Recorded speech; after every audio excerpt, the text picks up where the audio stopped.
안녕하세요. 마음껏 이야기하는 마음의 전윤진입니다. 저는 지금 미국에 있는 샬럿이라는 곳에 와 있고요. 이곳에서 여러분들과 함께 나누고 싶은 이야기가 있어서 이렇게 또 준비해 보았습니다.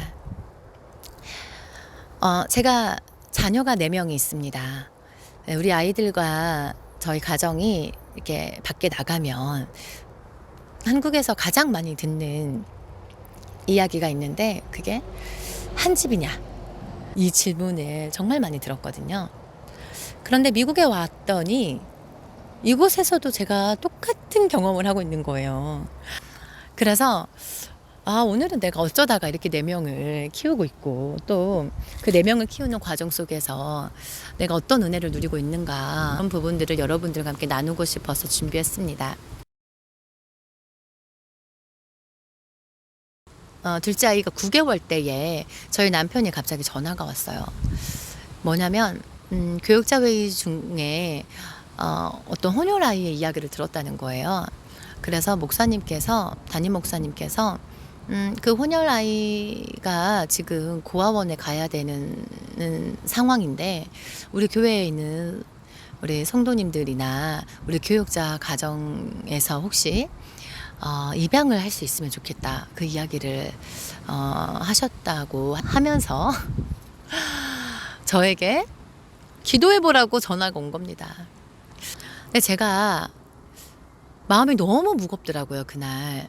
왜냐하면 저희 남편이, 담임 목사님은 하나님이 세우신 주의 종이시고 또 대언자이시기 때문에 목사님의 말씀은 순종한다라는 그 마음이 있는 것을 제가 너무 잘 알고 있었거든요.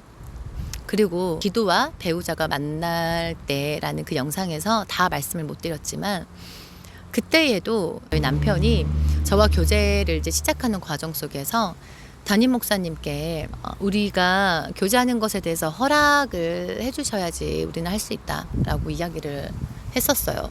그러니까 저희 남편이 이번에도 분명히 마음의 감동이 왔다, 그리고 목사님 말씀이 그 순종하고 싶다, 그 마음이 가벼운 마음이 아니라는 거를 제가 너무 잘 알고 있었기 때문에 너무 마음이 저도 무거운 거예요. 그래서 그날 우리 둘째를 아기띠를 하고요, 아무도 없는 본당에 맨 뒤에 앉아서 얼마나 많이 소리를 지르면서 울었는지 모릅니다. 마치 표현을 하면 늑대가 울부짖듯이 다리도 막 허공에 빵빵 차가면서, 하나님 왜 나는 평범한 곳으로 기도하지 못하게 하세요. 그게 정말 그 당시에는 원망스러웠던 것 같아요. 딱 한 가지를 딱 드러내셨어요. 제 마음 가운데 뭐였냐면, 제가 전주에 빌립 전도에서 수료하는 과정 중에 제가 간증을 했었는데요. 마지막 구절을 하나님이 제 마음에서 드러내시는 거예요. 제가 썼고 제가 많은 성도님들 앞에서 그것을 선포했거든요.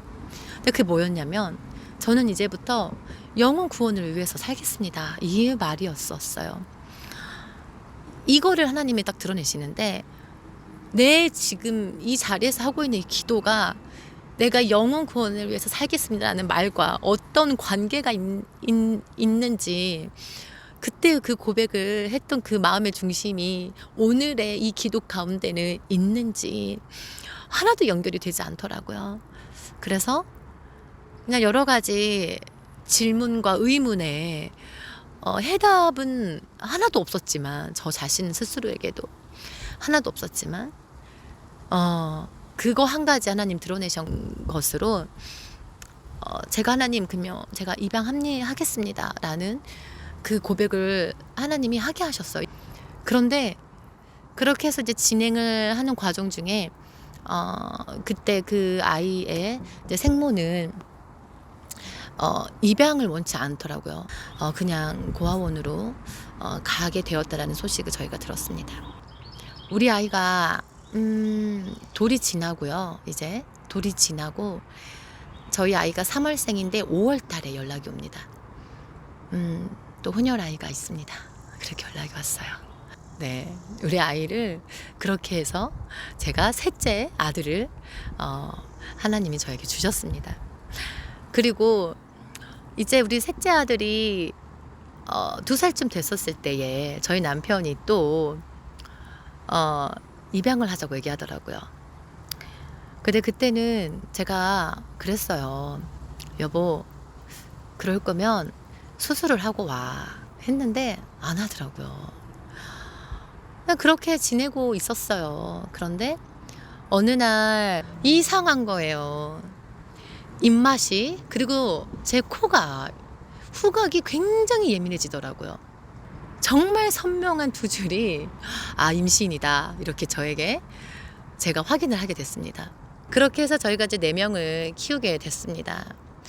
그런데 저희 남편이 그제서야 이제 저한테 이야기를 하는 게 있었어요. 뭐였냐면, 제가 첫째를 낳았을 때에 담임 목사님께서 출산 그 신방 예배를 들어주셨는데요. 저희 교회의 가정에 자녀가 3명인 집은 있다. 그런데 4명인 집은 없다. 한번 우리 강전도사님 가정에서 한번 해보십시오.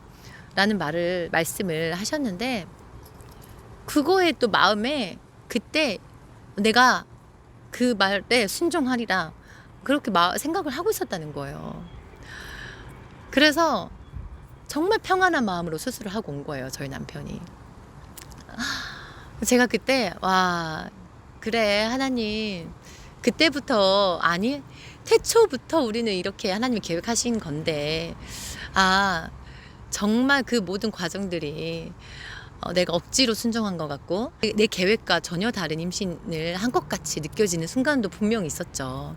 그렇지만 그럼에도 불구하고 하나님이 완전하게 이루고 계신다는 것에 대해서 제가 신뢰하게 되어지는 시간들을 제가 보내게 되었습니다. 그리고 나서 아이를 키울 수 없는 이제 상황에 놓인 분이 계셨어요. 너무 마음이 좋지가 않아서, 그런 거 있잖아요. 어차피 우리 힘드니까 힘들 때 더 힘든 거 뭐 문제 되냐? 뭐 그런 생각들이 그때 있었어요. 그래서 힘들 때 힘든 거 하자.